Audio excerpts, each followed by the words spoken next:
Olá, bom dia, paz do Senhor. Hoje, dia 25 de fevereiro, hoje uma quinta-feira que o Senhor já preparou, já derramou, já tornou realidade sobre a tua vida, sobre a tua casa, a tua família. E nós estamos sempre como quem sonha, porque grandes coisas o Senhor tem feito por nós e por isso nós estamos alegres, felizes na presença, no poder e no mover do Senhor, porque o Senhor é Deus e Ele deseja o melhor para nós. A Bíblia fala que Ele deseja o nosso bem e não o nosso mal, a nossa saúde e não a nossa enfermidade. O Senhor deseja a nossa bênção e não a maldição. Ele deseja a vida e não a morte. O nosso Deus é o Deus da vida. Glória a Deus, a Ele todo louvor, toda honra e toda glória. Estamos lendo a palavra do Senhor sempre, todos os dias, um pequeno trecho, pensando a respeito e depois orando pela nossa casa, pela nossa família, pelos nossos queridos, em nome de Jesus. Então, eu quero ler Mateus capítulo 13.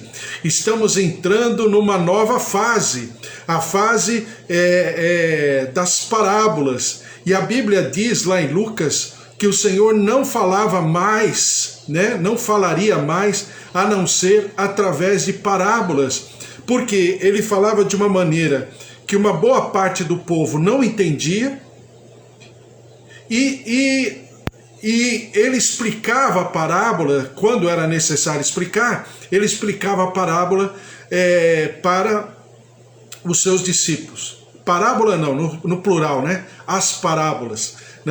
Então ele tinha essa aferição. Por quê? Por que ele tinha essa aferição? Porque as pessoas não estavam preocupadas em querer saber de fato o que significava viver ou ter ou desejar ter o reino dos céus, E alguns, entre eles os seus discípulos, queriam saber mais sobre o reino dos céus. Então isso não significa que o Senhor Jesus esteja fazendo vamos dizer, uma discriminação. Você vai ouvir e você não vai ouvir. Não, mas era por causa do sentimento das pessoas, daquilo que as pessoas demonstravam, daquilo que as pessoas queriam. As pessoas queriam apenas, como nos dias de hoje, é a mesma coisa. Se você pegar assim, falando de maneira muito generalizada, de maneira didática, E vamos dizer assim que um líder, um pastor, um líder, um homem de Deus fala assim, olha, hoje haverá cura, em tal lugar, e eu estarei ministrando, e todos que desejarem venham receber a cura, Aí vão as pessoas naquele lugar, com certeza, porque estão procurando cura.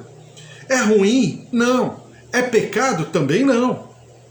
Mas, vamos dizer, entre aspas, que se no lugar de um líder cristão, estivesse um líder de uma outra religião, de uma outra seita, de uma outra filosofia, e falasse exatamente a mesma coisa, essas pessoas, uma boa parte delas, iriam até aquele lugar, não por causa da pessoa que está falando, qual é, vamos chamar assim, a fonte, de inspiração, mas porque aquela outra pessoa precisa de cura. Assim estava acontecendo no tempo de Jesus. Jesus não queria ser conhecido como um curandeiro, um milagroso, um homem que só fazia milagres. O milagre, a cura, era o resultado, era uma manifestação temporal, mas o que tinha Jesus para oferecer era muito além. Então o que Jesus começa a fazer? Jesus começa a delimitar as suas palavras, as suas manifestações.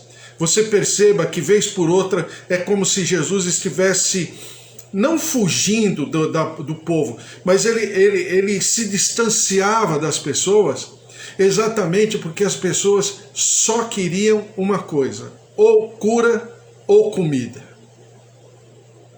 E Jesus tinha muito além disso.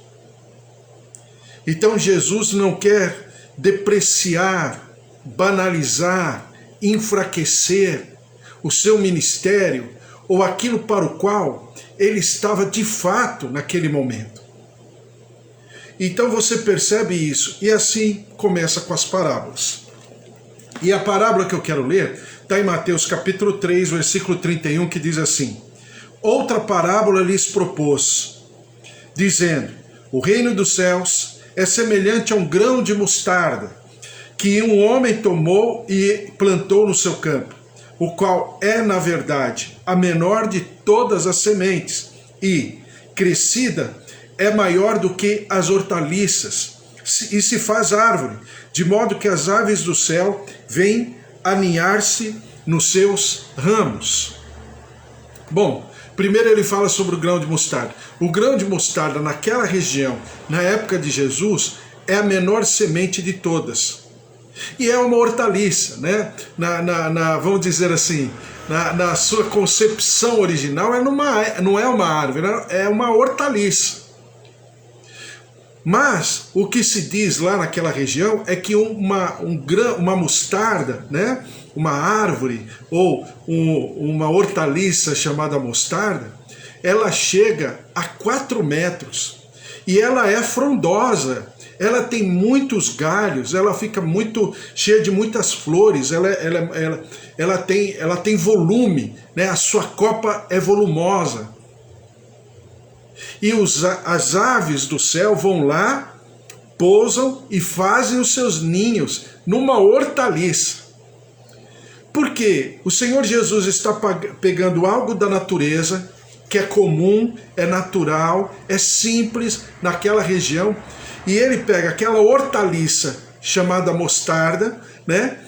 E que, quando adulta, se transforma como se fosse uma árvore. Na verdade, não é a árvore na origem, mas ela tem tamanho de árvore, ela tem copa de árvore, ela tem galhos firmes, consistentes, como uma árvore, e as aves fazem seus ninhos ali. Então, o que significa isso? Jesus está falando, e depois ele vai falar a respeito da parábola do fermento. Aliás, deixa eu até ler. Claro que eu quero falar mais amanhã, mas eu vou ler. Disse-lhes outra parábola: o reino dos céus é semelhante ao fermento, que uma mulher tomou e escondeu em 3 medidas de farinha, até ficar tudo levedado. Então, aqui o fermento está no bom sentido, né? Porque na maioria das escrituras, quando citam o fermento, citam de maneira negativa. Aqui é no sentido favorável, né? Porque está falando de algo que começa pequenininho, mas quando se mistura com fermento, aquela massa fica grande. Exatamente o que acontece também com o grão de mostarda. É o mesmo significado, vamos dizer assim, o que Jesus está falando. Porque o grão de mostarda é uma semente minúscula, muito pequena, né? Às vezes as pessoas até pegam sementinhas de mostarda só para mostrar para as pessoas, né? Geralmente quando se tem um departamento infantil, o professor que é mais delicado e tal, ele consegue sementinha de mostarda só para mostrar. E o que o Senhor Jesus, de uma maneira tão singela, tão simples, ele está falando de uma coisa muito profunda, que é como se inicia o reino dos céus na nossa vida, no nosso interior. Lembra que eu falei para você? Ainda que o reino dos céus não esteja no sentido institucional, político, monárquico, né? Ainda que ele não esteja na sua efetividade, no meu coração o reino dos céus já aconteceu. Então é o que o Senhor Jesus está ensinando, que o reino dos céus é como um grão de mostarda, ou então é como o fermento numa massa, que o fermento leveda a massa, faz crescer a massa até ela se transformar, né? E o grão de mostarda é exatamente a mesma coisa. Ele começa minúsculo, milimetricamente minúsculo, muito pequeno, e depois se transforma. Como uma hortaliça cresce, mas cresce tanto que se confunde como uma árvore. E como uma árvore, o grão de mostarda, aquele grão de mostarda depois de adulto, chega a 4 metros de altura. Então, é exatamente aquilo que o reino dos céus está estabelecendo e deseja estabelecer na minha vida. O quê? Exatamente esse crescimento, essa capacitação que vai se desenvolvendo, né? Por quê? Porque tanto o grão de mostarda como o fermento, em primeiro lugar, ele exige santificação, quer dizer, eu buscar a santidade, eu buscar a santificação todos os dias. Isso é um desenvolvimento, é um crescimento. Mas isso diz respeito também à perseverança, porque eu preciso perseverar nessa lógica, porque não é fácil, diante de tantas demandas, diante de tantas contingências da nossa geração, do nosso século, do ambiente onde vivemos, da nossa cultura brasileira, diante dos problemas, né, que o Brasil enfrenta e que o nosso povo enfrenta, nós carregarmos esse reino dos céus, expressarmos o reino dos céus, mas principalmente vivermos o reino dos céus, é vamos dizer, é um grande desafio. Porque não é fácil. As coisas, as situações, as circunstâncias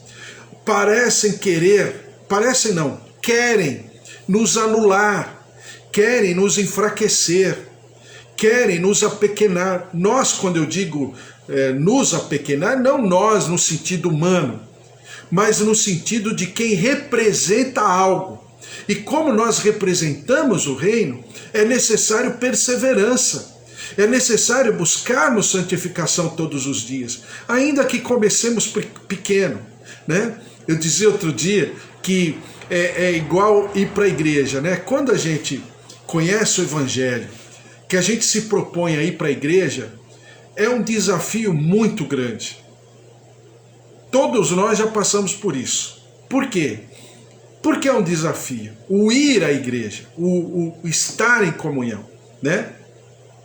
Porque sempre no horário, ou fura o pneu, o carro quebra, aquela visita que fazia meses ou anos que não aparece exatamente naquele horário, né?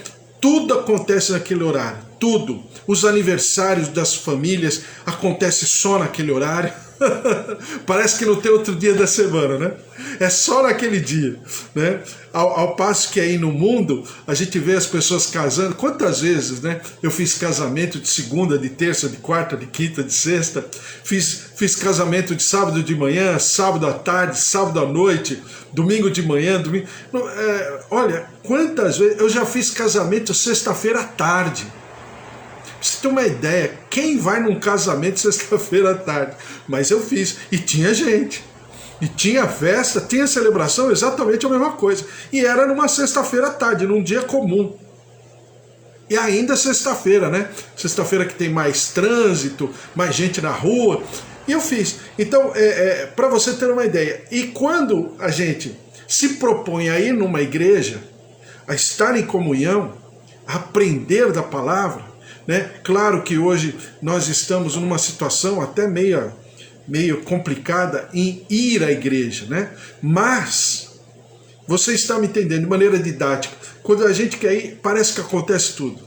É o pneu, é o carro que quebra, a chuva resolve cair só naquele momento, em tudo. Por quê? Porque existe um desenvolvimento. Daqui a algum tempo, nós criamos, né, uma lei espiritual, isso no grego se chama axioma.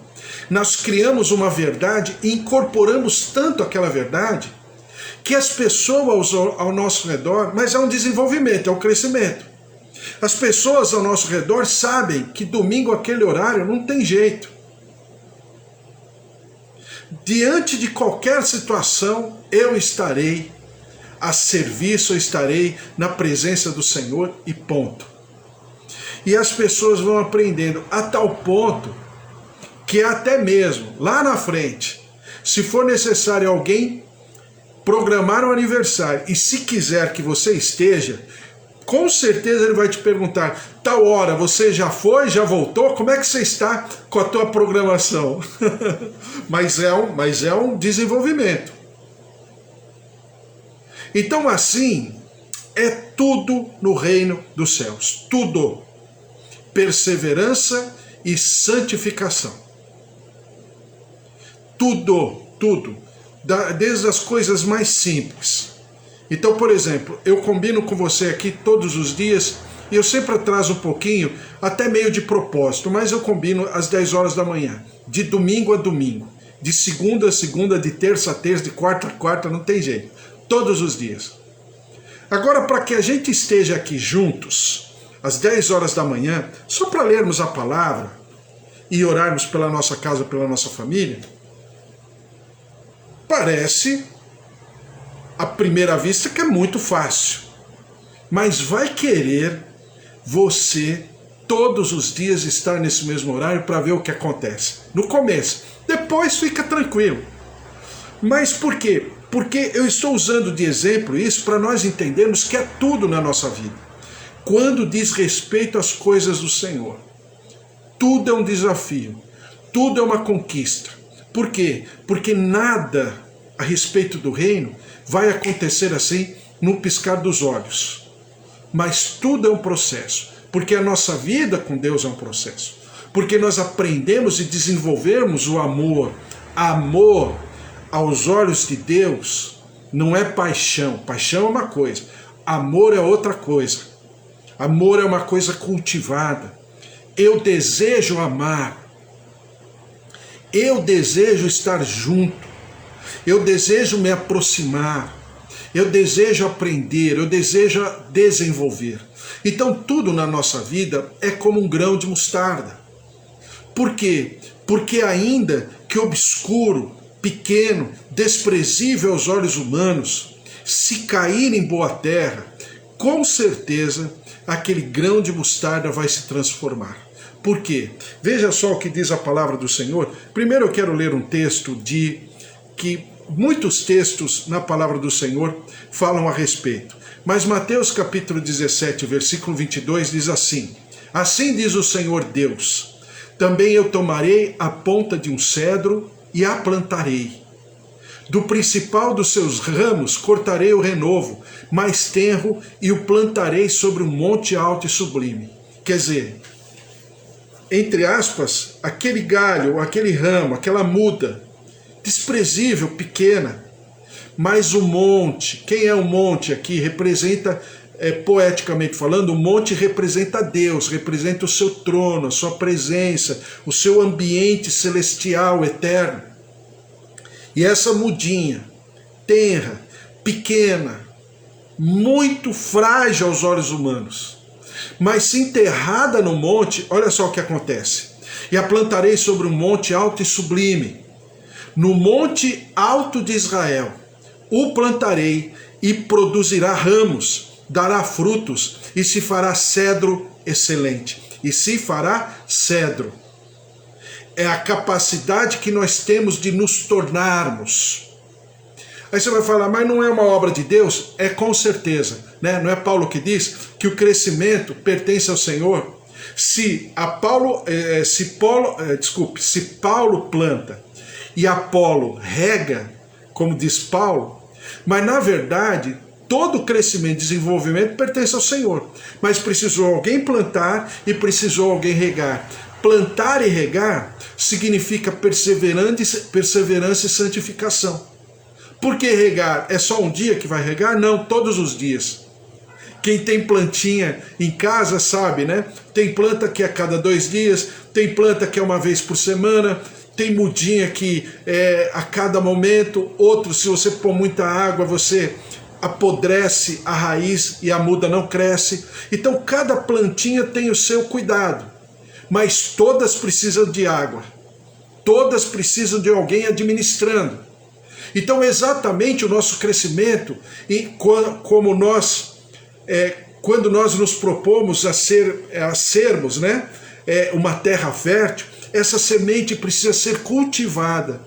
Quem vai dar o crescimento, o desenvolvimento, quem vai regenerar é o Senhor. A obra é dele. O que cabe a mim? Porque é uma ação compartilhada, é uma responsabilidade compartilhada. O que cabe a mim é perseverar e desejar de maneira premeditada, né? Deliberada, eu quero buscar a santidade. Eu quero buscar esse ambiente favorável ao cumprimento, à manifestação da palavra de Deus na minha vida. E é um grão de mostarda porque começa pequenininho, começa em mim. Isso não tem como eu transportar para os outros no começo, porque eu preciso viver, eu preciso exercitar, eu preciso desenvolver, até porque o reino dos céus, eu já falei isso para você, ele não é ensinado, ele é vivido. Como a gente quando pai, como a gente como mãe, aqui tem o Bispo Antônio, a minha tia Rosária, minha tia Alzira, todos aqui, meus pais, né? O seu João, Dona Dária, o seu Toninho, Dona Nadir, nossos idosos, nossos tios, nossos avós, nossos pais. Nós sabemos que, e por experiência própria, todos nós aqui sabemos, que nós ensinamos e nós transferimos sentimento e não o ensino no sentido, vamos dizer, clássico da palavra, né? É por isso que eu sempre falo, educação é em casa, ensino é na escola, né? Claro que as duas palavras, no sentido da raiz, na forma etimológica da palavra, praticamente significa a mesma coisa. Mas a criança, ela é educada em casa. Por quê? Porque as verdades morais, aquilo que é o meu código de vida como pai, isso eu preciso, né, educar em casa. A escola é uma extensão da família, mas a escola também é a extensão do mundo lá fora. A escola ela tem esse sentido híbrido, né? Partindo de um conceito mais lúdico, mais familiar, mais emocional, e vai, com o tempo, com o passar do tempo, vai se tornando cada vez mais próxima do mundo. E é muito necessário essa dinâmica.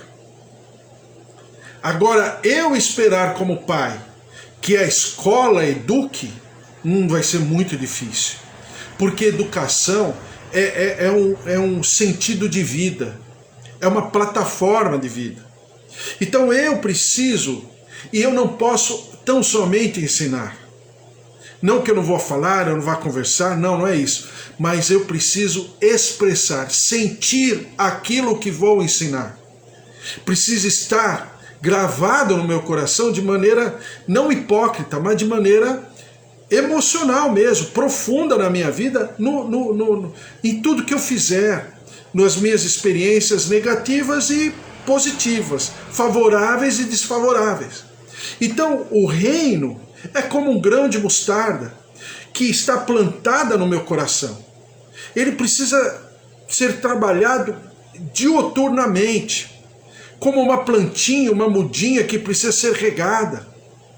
Virão as ervas daninhas, virá, vamos dizer assim, a terra de vez em quando vai precisar ser vitaminada, né? Ser adubada, preparada, afofada, mas a mudinha, ela vai se transformar. Veja só o que diz a palavra do Senhor em Zacarias, um dos textos mais, eu creio, que dizem muito, né? Por si só, em em Zacarias capítulo 4, falando a respeito de Zorobabel, que diz assim, no versículo 7, quem és tu, ó grande monte? A gente leu sobre o monte Ezequiel, né?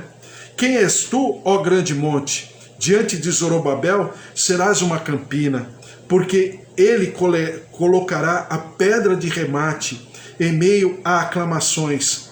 Haja graça, e graça para ela. Novamente me veio a palavra do Senhor dizendo, as mãos de Zorobabel lançaram os fundamentos desta casa, elas mesmas a acabarão, para que saibais que o Senhor dos exércitos é quem me enviou a vós outros. Pois, veja só que texto maravilhoso, pois quem despreza O dia dos humildes começos, esse alegrar-se-á, vendo o prumo na mão de Zorobabel. Aqueles 7 olhos são os olhos do Senhor, que percorrem toda a terra. Então, o que o Senhor está falando aqui? Que no primeiro momento, a gente até despreza o humilde começo. É como um grão de mostarda. O simples fato de querer fazer, de querer ir a algum lugar, de querer aprender de Deus, já é um grande desafio. É descomunal. Mas aí a gente vai crescendo, crescendo, crescendo, se desenvolvendo, aprendendo, confrontando aquilo que pensamos, a nossa lógica de vida, a nossa cultura, com a palavra de Deus, e as coisas vão acontecendo e vão se transformando, vão se desenvolvendo. Daqui a algum tempo, eu estou expressando, refletindo, manifestando a glória de Deus pelo meu simples fato de viver. Esse é o evangelho consistente. Essa é a palavra, presta atenção no que eu estou falando para você. Essa palavra que é necessária pregar. Qual é a palavra? É a palavra da vida. Lembram do que aconteceu com Jesus em Mateus, por exemplo? Mateus 5, 6 e 7. Jesus fala. Depois Mateus 8 e 9. Jesus expressa aquilo que ele falou.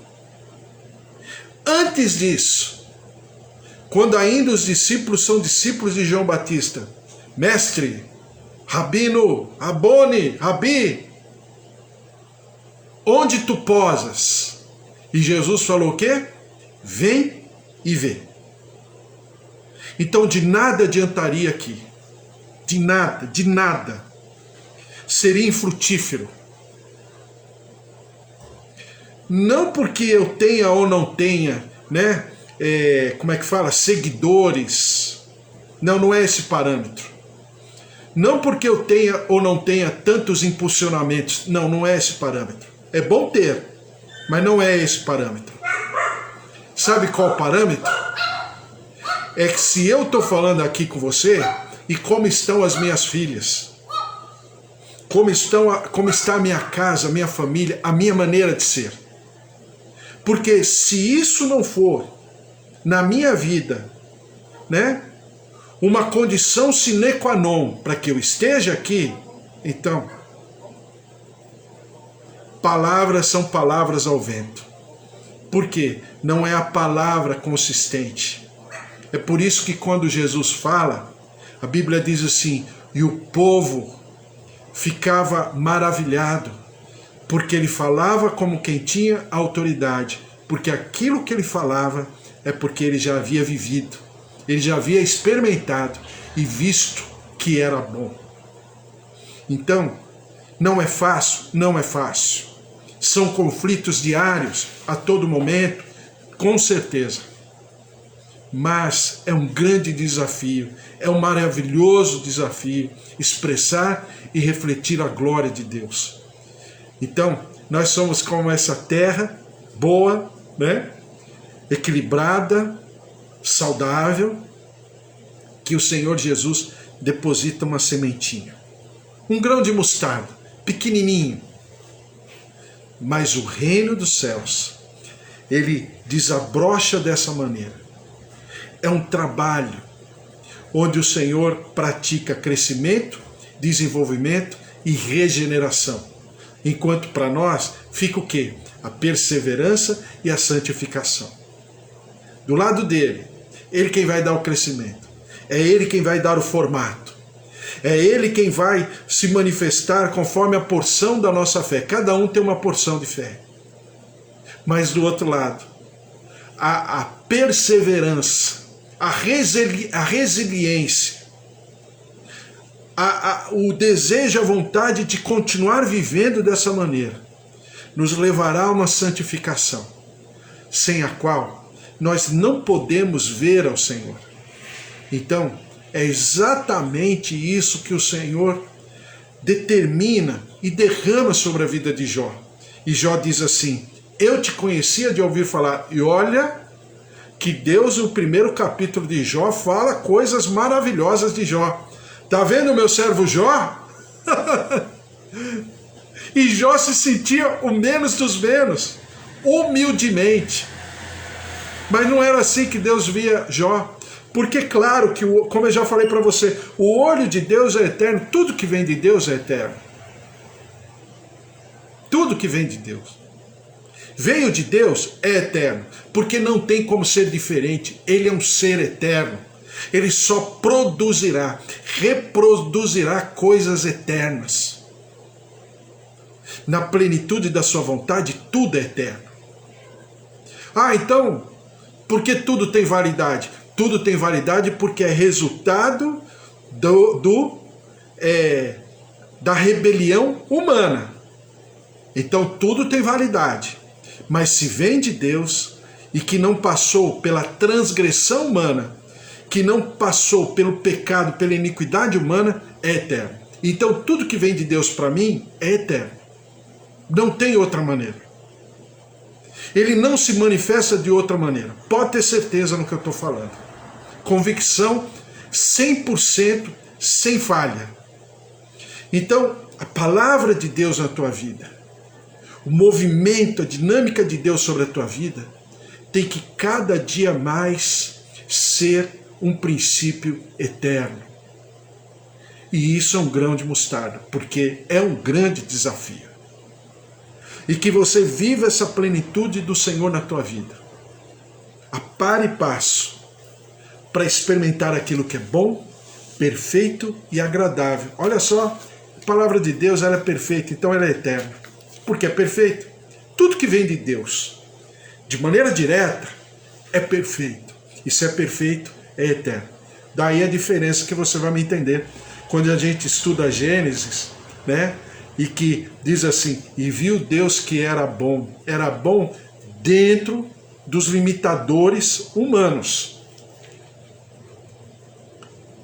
Em nenhum momento você vai ler assim, e viu Deus que era perfeito. Não tem essa frase, não tem essa palavra perfeito. Mas tem a palavra, e viu Deus que era bom. E assim se fez tarde, manhã, e assim vai toda a criação. Certo? Então, glória a Deus. Porque em Jesus Cristo eu estou sendo regenerado. Isso é uma condição divina. Só Ele pode fazer. Quando eu persevero e desejo a santificação e desejo a sua palavra sendo incubada, nascida, né? Celebrada, plantada nesse meu coração em nome de Jesus. Amém? Glória a Deus. Vamos orar, colocar diante do Senhor a nossa casa, a nossa vida, a nossa família, em nome de Jesus. Está aqui minha tia Rosália, minha tia Alzira, meus tios, netos, sobrinhos, filhos, noras, genros. O Senhor esteja sobre cada um, também o Bispo Antônio, Suzy, Priscila, familiares, seu Mauro, Dona Elizabeth, filhos, netos, em nome de Jesus, Sidney, Sérgio, a glória, a presença, o mover de Deus sobre cada um em nome de Jesus. Também a Márcia, o Fábio, os seus filhos, netinha Luna que está chegando, João, Roseli e Ângela, todos os filhos, netinhos, sobrinho, neto, a presença, o poder, o mover de Deus se derramando sobre cada lar, cada família, em nome de Jesus, a graça, a glória, a presença, o mover, seu João, Dona Dária, meus pais, seu Toninho, Dona Nadira, a glória, a presença, o mover de Deus sobre cada um, Eva, Carlos, filha, genros, netinho, Cida, filhos, nora, em nome de Jesus também, Magda, Sueli Filintro, Josué, Joel, Kátia, Raquel, a presença, o mover de Deus se derramando, Rosa Araújo, o Senhor te abençoe, a tua casa, a tua família, em nome de Jesus, todos na presença do Senhor. Tem orado também pela Fernanda, pela irmã Ruth e também pelo Márcio, Marcel, Mariana, pastora Júlia, seus sobrinhos, em nome de Jesus, sua casa, sua família, temos orado, clamado na presença do Senhor, em nome de Jesus, o Ricardo, a Leide, seus filhos, Dona Tereza, a glória, a presença, o poder sobre cada um, em nome de Jesus. Vamos orar. Senhor, nosso Deus, nosso Pai, derrama-te sobre cada um de nós que estamos aqui. Tua graça, tua glória, sobre a nossa casa, a nossa família, os nossos queridos. Ah, Deus, o quanto nós necessitamos dessa palavra. O quanto, Senhor, nós te pedimos socorro. Derrama-te sobre nós, Espírito Santo, para que tenhamos cada vez mais o desejo, a vontade, a sede constante, a fome constante da tua palavra, do teu mover, da tua graça, dos teus estatutos, da tua lei.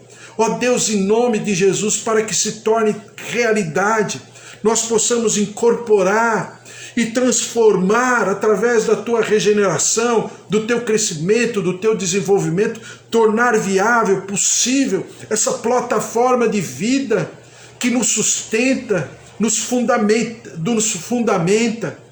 São fundamentos, são alicerces para que nós possamos viver e expressar esse reino, manifestar esse reino, uma vida constante, plena no Senhor, em nome de Jesus. Por isso, toca, visita os nossos queridos, os nossos familiares, os nossos lares, que possamos expressar àqueles que estão ao nosso redor, quanto mais próximos, mais vistos, né?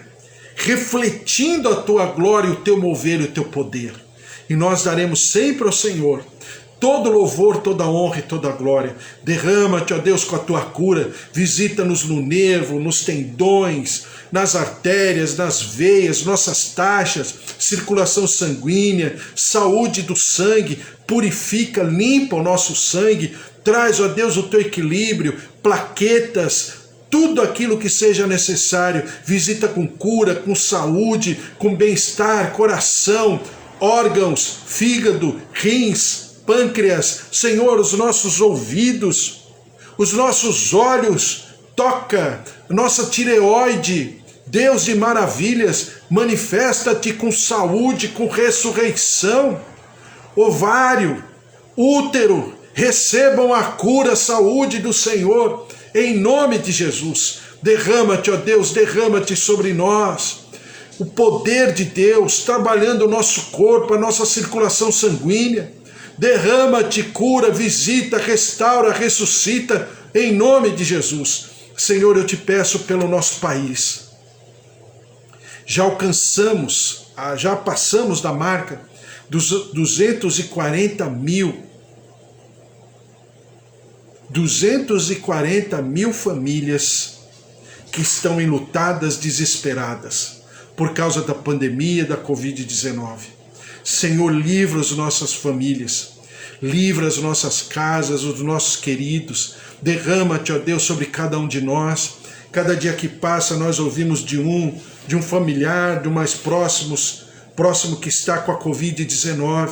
Senhor, trabalha o nosso interior. Derrama-te com a tua cura, com a tua saúde, nosso organismo, nossa mente, nosso emocional, porque não chega apenas a infecção, mas também todo o transtorno mental, emocional, insegurança, medo. Transforma-nos, traz o teu poder, do teu mover, o derramar das tuas águas, do teu Santo Espírito, tocando, visitando, curando, restaurando, tornando saudável. Uma imunidade que o homem não conhece. A ciência não terá o poder de controlar, mas vem abundantemente da tua parte. Cura, visita, toca. Senhor, nós repreendemos essa situação no nosso povo, no nosso país. Tem misericórdia. Cura-nos, restaura-nos, mas também perdoa-nos do pecado, da iniquidade, da transgressão, a maldição que está sobre a terra. Sara a nossa terra, vem com o teu poder, tenha compaixão, misericórdia do nosso povo, e nós daremos sempre ao Senhor toda honra e toda glória em nome de Jesus. Senhor, que nós tenhamos uma quinta-feira maravilhosa, que o teu poder, o teu amor, a tua plenitude esteja sobre nós, e nós daremos sempre ao Senhor todo louvor, toda honra e toda glória, em nome de Jesus. Amém. Amém? Que o amor de Deus Pai, a vida vitoriosa em Jesus Cristo e as consolações do Espírito Santo da promessa estejam sobre a tua vida, a tua casa, a tua família, e que ninguém possa te resistir. Sabe por quê? Porque você carrega o amor genuíno, o amor eterno de Deus em Jesus Cristo. E ninguém pode te separar desse amor, porque se Deus é por nós, quem será contra nós? Se o Senhor é nosso pastor, de nada nós teremos falta, em nome de Jesus. Que você tenha aí uma quinta-feira maravilhosa, muito especial, cheia de vida, hein? Fica na paz, tchau, tchau.